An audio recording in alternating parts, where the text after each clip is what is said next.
Alright, welcome to Southern Oregon. We're gonna go talk to Lauren Trantham about all of the crazy stuff she does trying to help victims of human trafficking.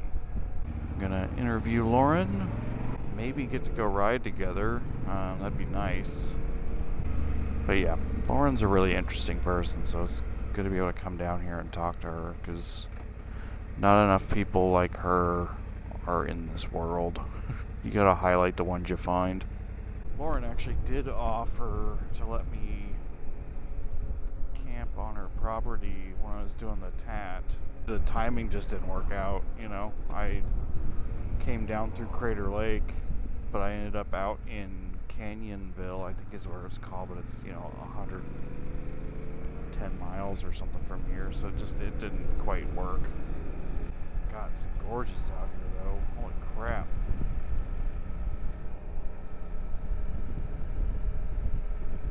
Maybe she'd let me park my van out here for a couple of weeks. Go exploring up in the mountains.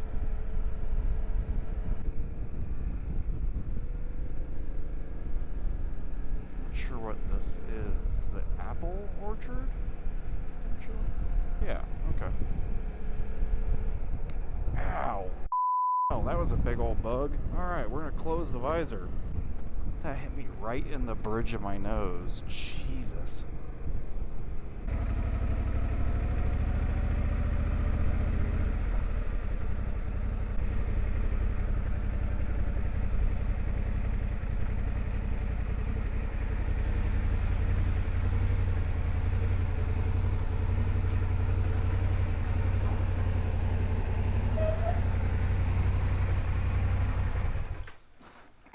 Now you know how all of your survivors feel when you're setting up and... Well, I don't do any setup, so... Yeah, you're handheld and...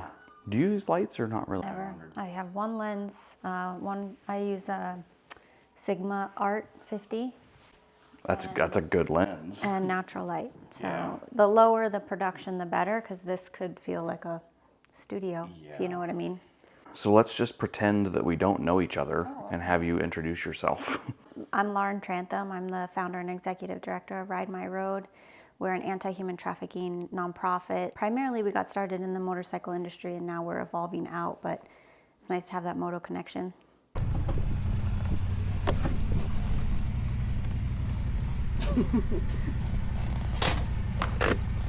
And you also work with the Epic Project. I do work at Epic Project. It's just a different anti-trafficking org. What's the difference between those two? Yeah, so I founded Ride My Road about 9 years ago as a fundraising and photography project. I rode my motorcycle 10,000 miles around America, meeting and photographing survivors of human trafficking and raising funds for survivor initiatives. Today we continue on, we do a lot more education than fundraising, because I was doing a lot of motorcycle events around the country and realizing that people can understand, they can get some sort of awareness of human trafficking, but it's not the same as education, really understanding how it happens in America, and it happens differently than what Hollywood have us believe. So we've, over time, shifted to more education. We have a conference series and an online school. Epic Project was founded over 13 years ago, and it's men fighting trafficking. And that's another thing that I've learned over the years is that it's really easy for people to focus on survivors, obviously, and also traffickers. Everybody's like, we just need to arrest all the traffickers, but there's something really important that's been missing in the conversation, which is the demand, and it's the buyers. So Epic Project is demand reduction focused. They operate in 21 cities, and they do direct disruptions for sex buys. And so are they targeting for enforcement against buyers, or are they targeting for education against buyers, or both? Yeah, we do partner with law enforcement when necessary. Obviously, if we find a buyer that's calling repeatedly, if they're a high-frequency buyer, or if they're calling specifically for children. But the main part of it is really to sort of just have conversations with sex buyers. Demand really it's a heart issue. It's a part of the male loneliness epidemic. The things that drive men to buy sex. Hang on. It shouldn't be on these mics. It might be picking it up on that one. It is so annoying. Well, we can also just address the Yeah, elephant in the room. the geese. Yeah, so we're out here at your farm, and you have 4 geese, 4 ducks, 4 chickens. Yeah. And the geese are vocal. yeah, I mean, all right. Well, They'll mosey along. if you're hearing it, that's what you're hearing. Yeah. Is there's geese Yeah. out right outside the window here. So demand. Yeah, and limiting that, you limit the market. Yeah. I mean, there's a couple of different types of buyers.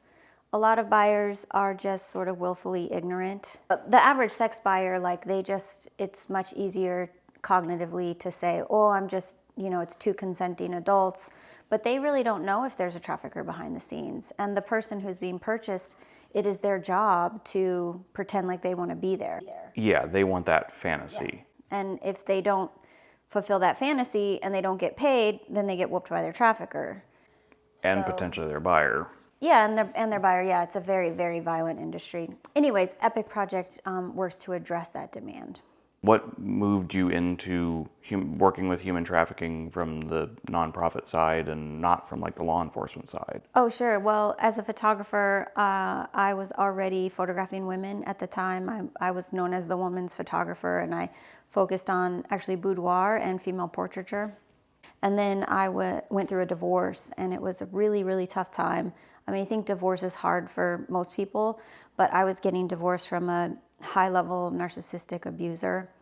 And I didn't realize at the time because like he'd never hit me. And I was really confused because I was like, but he never hit me. Like I had to reconcile myself with like an abuse victim.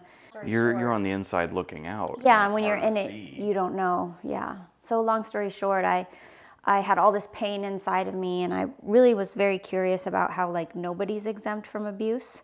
It doesn't matter like that I came from a good home or I was smart and traveled and educated and confident in all of these things. And so I wanted to meet other people who had experienced abuse and see how they healed from it and see if maybe I could heal from it. And so that's when I launched this personal photography project to photograph survivors of human trafficking. And I really didn't have any concept of what that would be.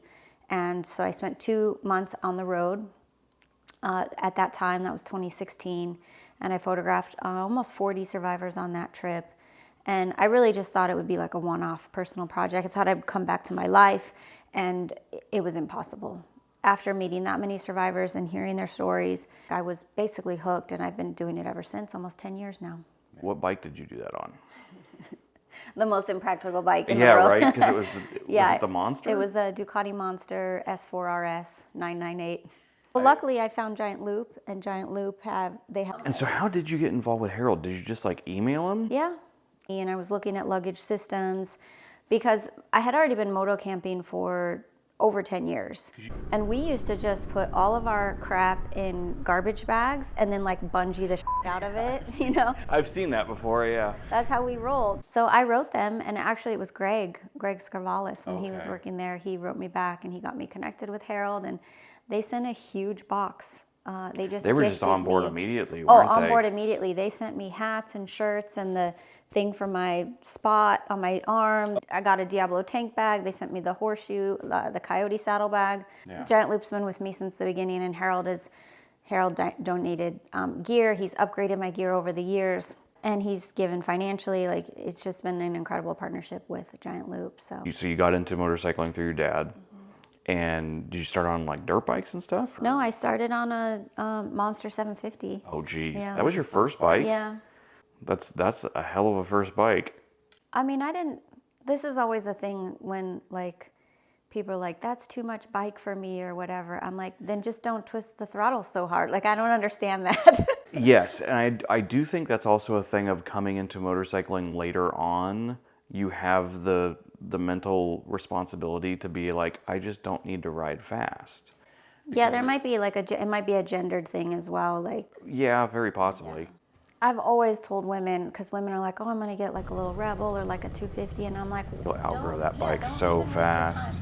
Get the bike you want and learn the skills and go to class and find a mentor and make it happen. And understand that you might drop it, but Everybody drops their don't bikes. exactly. Like, welcome to the real world. Yeah. So let me just run through your background, because You have a widely varied just life before you kind of got into doing this, because you've been doing this for 10 years, but you've lived in how many countries? I don't know, me. I've lived in a lot. Yeah, I went abroad at 17, pretty much didn't come back for 10 years. Mostly South America, Central America, a little bit of Europe. And at the same time, my parents were living abroad in different places, so I got to visit them where they were. Yeah. So it was, I spent a lot of my life traveling. How many languages do you speak? I'm fluent in Spanish, and a while ago I was fluent in Portuguese, but I'm pretty rusty these days. sure. My dad is Mexican. His first language was Spanish, but his mom passed when he was 10 and he lost the language. And so when I was in high school, I had like this moment of like really feeling like I wanted to recapture that part of my heritage. And I spent a couple of weeks and I went to Dallas and I met he has a million cousins, right? Yeah, and so I went down and I met like my Aunt Yolanda, and I just was like, I really missed having that piece. And so I dedicated myself from about 16 on to becoming fluent in Spanish. And my uncle was a photojournalism professor at New Mexico State, and he used to take these groups of college kids down to Guatemala for photography. And I just tagged along when I was 17. And how did you get into photography? My uncle. Yeah. He helped me pick out my first camera when I was about 15. And then I always just loved it. I didn't pick it up professionally till many, many, many years later. So then you kind of moved around, you bounced around, you came back to the United States. My dad he was a petroleum engineer, and when they went abroad, I would run all the US-based operations for his company. And then we had a mobile home park. And so I started my first company, I was 21, and I refurbished mobile homes. Most people are trying to work on getting registered to vote, and you're starting your own. I finished college real quick, and then I launched that company. I had a nice little passive income going on there, and then I'd come back and manage the park for 30 days, and then my dad was working hitches in Trinidad and Tobago at the time, so we would flip-flop and run the family businesses, and yeah. When did you move out here? I came here in 2012. I was not a huge fan of Florida. I mean, growing up in Alaska, I really missed crisp air and mountains. And so I was happy to move back to the Pacific Northwest and really fell in love with Southern Oregon. It's a great place to be. And then later I convinced my parents to come out. So they bought a farm, and we have this beautiful family farm, which you've gotten to see. Oh yeah, it's amazing out here. Then everything started kind of snowballing with human trafficking, and so now you do, okay, so let's see if we can get everything. You have a book, you do a speaker series, you have a conference series, you travel around to do various things with both of those organizations. And one of the big things that you do is you photograph survivors as essentially therapy and self-empowerment. Why portraits of survivors? How does that help them? Yeah, it's a real transformation, actually. And I'm not a therapist. And my mentor, she kind of taught me everything I need to know about posing and lighting women specifically. She calls herself a photogratherapist, as a joke. I like that. Because it can be very, very healing. Just to sort of restructure your self-image. And the way that I learned to shoot is I just shoot natural light, one lens, and I don't do any Photoshop. And so it's a real representation of how this person looks. And if you have had low self-worth, been beaten down, complex PTSD, I've had survivors say I feel like I wear my trauma on my forehead.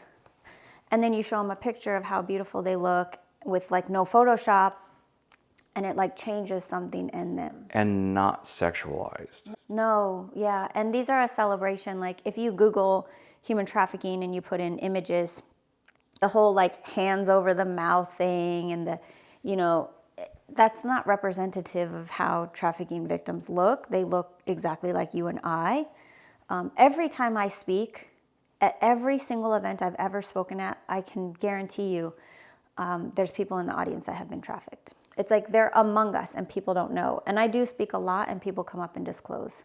Oh, I'm sure. So to just reflect back the beauty that I see in them, it actually is very healing. Yeah, I've heard a lot of things I didn't know my eyes sparkled like that. Or the only photos I had of myself were my mug shots and photos of me in exploitation. Oh, God, yeah, I didn't think about that. Yeah, in a lot of cases, the only portrait of them they've ever had taken as a mugshot. Yeah, sure. They have, a lot of them have criminal records. And yeah, so it's just like a healing celebration. It's a gift to them. It's not an interview. Like, they're not required to share their story with me. They don't have to even tell anybody we did a photo shoot. It's 100% just a gift. We kind of talked about this a little bit, but in a lot of cases for them, the only other time they've been on camera has been while they've been being victimized.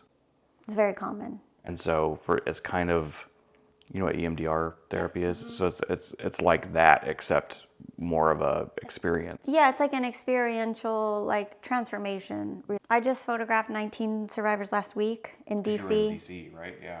And one of the survivors, and she's very powerful actually, she did a ton of crazy policy work. She's like, I just want you to know I'm not photogenic, and other photographers have told me I'm not photogenic. What? That's what I was like, excuse me? No. And she's beautiful. Yeah. I was like, we'll see about that. So I snapped her portrait and I showed it to her on the back of the camera, no edits. And I just saw her face soften. And she was like, I love that photo. I was like, this is what you look like. And this is what you look like to other people. Because the other thing, if she's carrying around that she's not photogenic, she's carrying around that she thinks she looks ugly to everybody. Yeah. I'm not going on the road like I used to. Yeah. I've done 3 big trips, and it's just really hard on my health. And there's just a lot of trauma, because I say they're not required to share their stories with me, but I would say 90% do. And sometimes I just would get on my bike and I would just cry for 400 miles. Have you ever heard of the concept of a sin eater? Mm-hmm. It's kind of that. They need to unload that because it's healthy for them, but it's tough for whoever is taking that, because what do you do with it? Yeah, there's a lot of proximity trauma, vicarious trauma. What would you want people to know about trafficking that they probably don't? That it's not kidnapping. Except in very, very rare cases. Well, in all, less than half of 1% or something. Yeah, I know hundreds of survivors. I've photographed 100 and however many. Only one is the victim of abduction. All the rest were either familial trafficking, which is about 50% of kids who are trafficked in America. It's a direct family member. It's a family member. Or pimp-controlled trafficking, where it's starting out as, that's my boyfriend, mm-hmm. and then he's essentially farming them out to other people. Mm-hmm. Yeah, so that's the bulk of the commercial sex industry in our country. And it is a multi-billion-dollar industry. And you told me this yesterday, I didn't realize it. So the United States is the largest market for both sex trafficking and pornography. Yes. Where's the tie-in between those two industries? We have a partner org, Exodus Cry. They have an analogy that if, sex trafficking is the tree, the roots are demand, like we spoke about demand earlier, but the soil is the pornified culture. We see a lot of buyers who just want to act out things they've seen online, so then they end up purchasing a person, and it is an escalating behavior. And we know from neuroscience that it has to get that same level of dopamine, you have to watch more extreme and more extreme content, and the people get younger and younger and younger. The people in the video. That. Yeah, okay. So that's how people become addicted to child pornography. They don't ever usually start out. They start out with something a little more vanilla, but to get that hit, you have to go. And so it is an escalating behavior, and then the porn that they're watching gets younger and younger. And we're seeing porn introduction much, much younger. The average age of porn for the first time viewing is 8 years old. When the market access has gone insane with OnlyFans, Twitter doesn't censor nudity. We're supposed to think that all guys watch porn, and now a lot of women watch porn, when in reality the porn that they're watching, there is a number out there, but it's high 90s. So they analyze the porn videos that are available out there, something like 96% show violence against women. And so it's teaching a whole culture, a whole generation of people that it's instructional. That it's okay to be violent, that you're supposed to... That violence is normal. It's normalized, that women are supposed to want to be choked, because that's how... Right, and so we're seeing a lot of actually child-on-child sexual assault right now because kids are watching porn and they're acting this out. Yeah, it's a huge problem. What they're finding now is that when children are exposed to pornography so young and they become like prolific watchers of it, by the time they hit 19, 20, they are unable to formulate healthy attachments, and that's going to be a lifelong thing. So that's the deal with pornography. How trafficking is tied to that is that a lot of pornography that is made today actually is not consensual. And this is why Pornhub just got taken down, because they couldn't verify consent. They also couldn't verify age. So when the lawsuits started coming out, they wiped 70 or 80% of their content overnight. And the Avery Center did a big report on OnlyFans and its links to exploitation, and it's pretty disturbing. Oh, it's super disturbing. And it might have initially started as, oh, these are the people providing their own stuff, but as soon as you provide a market like that, you're going to have the criminal element of it moving in because they see a market. Yeah, so like people, like they do just think trafficking is like kidnapped kids in cages. It's much more complex in our society. It's like in the corner of everything that we do. And then even spilling into like labor trafficking, and we have a lot of labor trafficking in the agricultural industry. Right here in Southern Oregon, we're on the map for the marijuana grows. The cartels came in, they had big busts in Georgia on the onion farms. There was a big thing in Hurricane Katrina of labor trafficking. So it's very prolific, and I think it's important. So you asked me like, what should people know?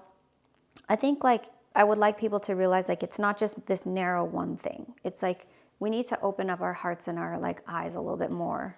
It's not just taken. It's almost never taken. Yeah.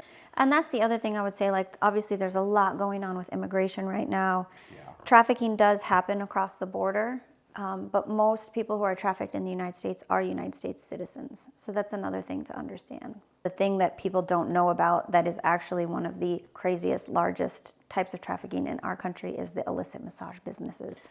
So the network is one of the biggest organizations that is doing data collection and actually policy and making big moves in illicit massage businesses or massage parlors.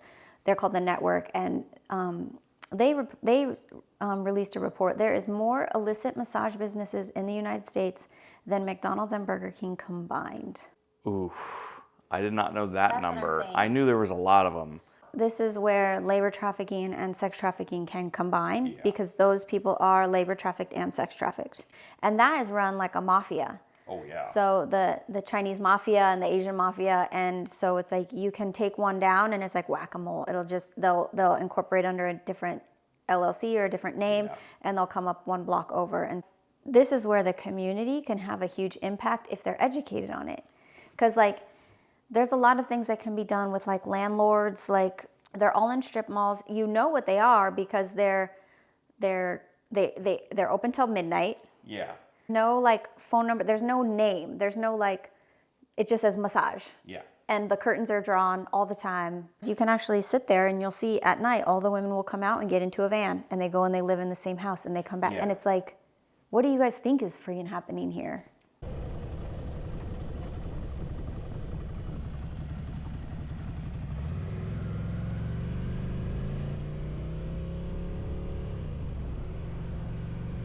Something my partner and boss at Epic Project is always talking about is complicity.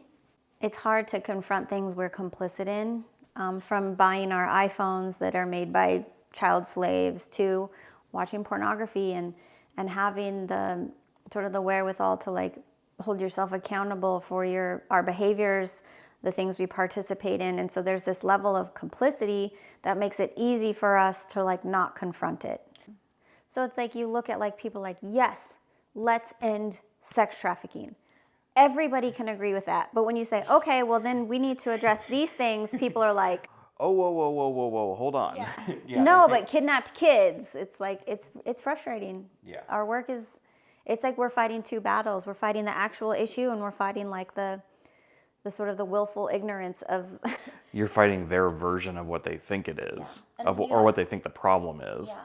And then you have like a movie like Sound of Freedom that comes out and everybody is like, rah, rah, rah. Do you want to talk about that for a minute? Because I understand, I mean, You don't want to I get me understand. started. I understand how screwed up that Yeah. made your job, because it was absolutely the Hollywood depiction of both what trafficking is and also how it's combated. Yeah.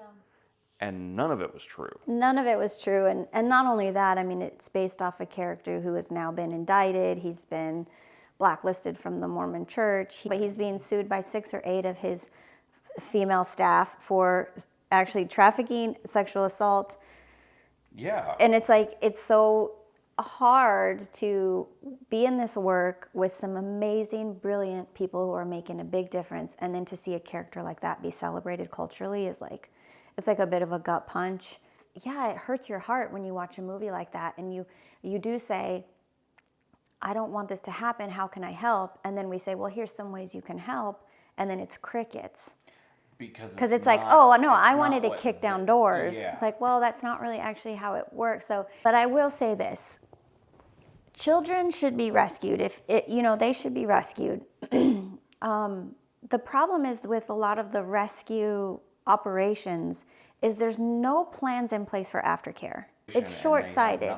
We're going to kick down the door, and actually, like, there is a lot of trauma bonding.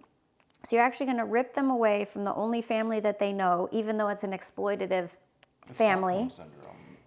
Exactly. Extreme. So you rip them from that, and then what? They're back on the street in 24 hours. Yeah. Or you put them in some sort of a safe home, and you treat them exactly like their traffickers do, and you say, you can come and go at these hours, you can't do this, you can't do that, you can't dress this way. I mean, the control mimics the trafficker, and they're like, well, I'd rather be out on the street. I mean, don't get me wrong, there's some incredible organizations, there's some incredible safe house, there's some incredible restoration programs and aftercare, but it's not the norm. And so that was the main criticism of that organization that movie is based off of, is that they weren't really providing aftercare. And then they film it for their documentaries, and then they leave the country. And these kids, so that's where the criticism came for. And so don't get me wrong, like I said, there's a lot of great orgs out there, but we have to be really discerning. And we kind of talked about this, but I'm assuming almost every one of the really good ones is survivor driven. Or survivor informed. Yeah. That's something that I think is, like, if you're interested in getting into trafficking, or you have maybe a local organization, it's really important that you check out their website, give them a call, and just ask them, hey, how are you survivor informed? And just listen to their answer. And if they're not listening to survivors, that's a red flag for me.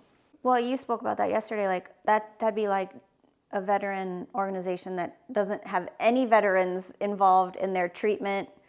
And isn't even asking veterans what they need. Yeah. They just come in and decide what you need, what they need.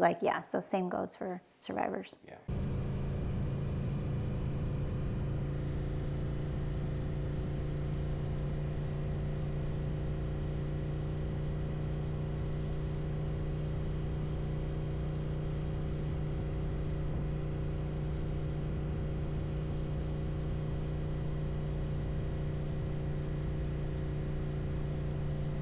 What's next for you? My book is done, but I'm shopping publishers. I thought it would be out this year. It's probably gonna be next year. But I'm already starting my next book. I'm in grad school at ASU for social justice and human rights, and I'm gonna be taking some of this data from the EPIC project on sex buyers and working on a project, working on a book for that. So I've got those things. I've got my conference series. More of the same. Yeah. You're staying busy, though. Yeah, I'm busy. The federal funding kind of disappearing overnight definitely hurt everybody. But that's tough. But thankfully, it sounds like private organizations are doing what they can to step in. I think so, yeah. We are seeing some philanthropy. I mean, these organizations have always been there. Now they just have much more pressing weight on them. So it's a scary time. I mean, yeah, so to your point, a lot of the DOJ basically shut down all trafficking endeavors. And so on day 2 of the administration, the National Committee on the Trafficking of Youth and Children in the United States was asked to cease operations, the other task forces as well, and then all the government contracts and federal funding for that shut. It's not just anti-trafficking. We're seeing the canceling of grants and funding for victims of violent crime.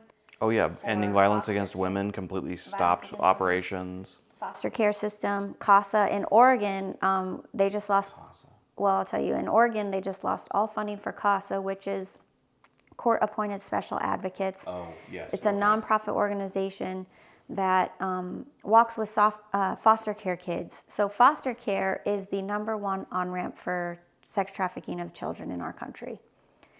And so they have just pulled all the funding for all of the third-party support for those foster kids. So we are anticipating a big explosion in child trafficking. So a child who has a CASA is 97% less likely to be rehomed in an abusive situation. And they've just lost all their funding. So make that math work for me. I don't get it. No, and I'm sure the recidivism rates are going to skyrocket. And people are like, oh, well, we just need to wait and see. It's like, no, these are real children. These are people's lives. I don't get it. We don't think that prostitution should ever be decriminalized because we see the demand when it's an illicit business and there's too much demand for the amount of supply, which is why trafficking comes in, because there is not enough willing women in this country to provide the demand for that amount. That's where traffickers come in. They see the gap. So there's a huge amount of demand, very little supply, so they supplement it with trafficking victims. And so imagine if that was all decriminalized. Where's all that supply going to come from?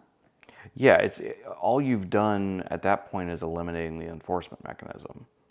That's the thing about the commercial sex industry. Regardless of trafficking, it is one of the most violent places you can exist. So the average lifespan in commercial sex is 6 years. Oof, I didn't know that. They come out with complex PTSD. They've done brain scans. People in commercial sex have the same brain scans as people who have endured prisoners of war and extreme torture. Yeah. Every job is a job they might die at. They have obviously a ton of health issues. So they've decriminalized it like in Germany, and they have, like, for example, they have Decriminalized prostitution. Okay. They have a brothel that is 7 stories. Jeez. Yeah. And like the whole thought is like, well, if we decriminalize it, we can make it safer. You cannot legislate violence out of the sex industry. So an example is in this brothel in Germany, they actually had to like remove all the pillows because too many women were getting suffocated. So it's like, okay, this is a legalized system of prostitution where they have panic buttons on the wall, they have checks and balances, and so many women are still getting suffocated, so much so that there's no pillows in the whole, like, how is this not? Yeah, how does that make sense? How is that safer? You can't legislate, you can't regulate violence out, because especially when we have people and sex buyers coming from such extreme versions of abuse in pornography, and they want to act that out, like, forget about it. How are you going to regulate that? So how does that work in the small number of places where it's legal here in the United States? Well, this is great timing because this week, actually, my friend Becca Charleston, a 6-piece series just came out about Bunny Ranch. Okay. And I recommend everybody watch it. I'll put a link in the description of the video because I haven't seen it, but I'd be interested. What legalized prostitution looks like in various counties in Nevada, you're going to throw up in your mouth. So Becca Charleston was trafficked in Texas and California and everywhere between, and they had a guerrilla pimp. He was very, very violent. When he really wanted to punish her, he would send her to the brothels in Nevada. So yeah, if you think, oh, it's fine, it's legalized, it's no big deal, watch this documentary and then we'll have a conversation. It's no, oh, this person's on OnlyFans running their own account, they're in control of their own stuff. There might be a very small number of cases where that's true, but yeah, I would it's agree with not. you. I mean, we can't just use blanket statements. I'm sure there will be There's pushback always exceptions. on people that will say they're consenting sex workers and this is not their reality. And while I agree that that happens, it's really important to understand that that is a very privileged chunk of the commercial sex industry. Most people who make up commercial sex industry are Black and brown women in poverty. Yeah. And I say this to all of my progressive friends. And I stand by this statement. You cannot be pro-sex work and Black Lives Matter. Because like I'll say it again, the bulk of the commercial sex industry is vulnerable, Black and brown, oftentimes women who were brought into the industry as children or teens. Yeah. That's the broader picture of like what we're dealing with when we're talking about sex trafficking. Sure. If they were introduced into commercial sex industry as children, that's trafficking. It's called the under 18 rule. Yeah. There is no, you cannot have a child prostitute. Does not exist. And I'm so grateful you said that. Well, no, let me rephrase that. You cannot have a child sex worker. No. They can't, they legally can't consent. There is no consent. Well, thank you. Thank you for sitting down with me. Yeah. I mean, it's a tough topic to have conversations about, but if you can't have conversations about it, it's just limiting. Yeah. You know, it's not like it's going away. Yeah. And it's getting worse in a lot of cases. It is getting worse. We saw an increase of trafficking during COVID. And then, like I said, with the funding cuts to CASA and victims of violent crime and victim services, it's going to be like, I think in 10, 15 years, we're going to look back at this time and really scratch our heads. If somebody wants to get involved and wants to help, what are the top three things they could do? Do a deep dive in some of these things I'm talking about. Check out Exodus Cry's video series, Fight the New Drug, Thorn. Check out like whatever you're interested in. Maybe you're interested in like the pimp control trafficking that I spoke about. Maybe you're interested in the pornography. Like, just find ways to get more educated and to get like a deeper understanding.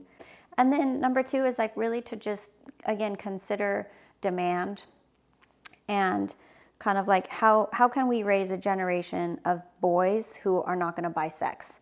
If we could do that, we would eradicate trafficking in one generation. It's almost like the people who initially went after the cigarette industry. That's what my mentor, Rebecca Bender, is always talking about. Like, look, it's been done before. The people who took down big tobacco was very strategic, right? And so we need those strategies to take down. Big porn is no joke, and these men are billionaires. Where can people find you on social media? Ride My Road. That's my website, my Instagram, my Facebook. What other great like social media resources if people wanted to learn more about? I would check out NACOSI, which is the National Center on Sexual Exploitation. NCMEC is great, the National Center of Missing and Exploited Children. I really like the National Child Protection Task Force. That's the one I was telling you about.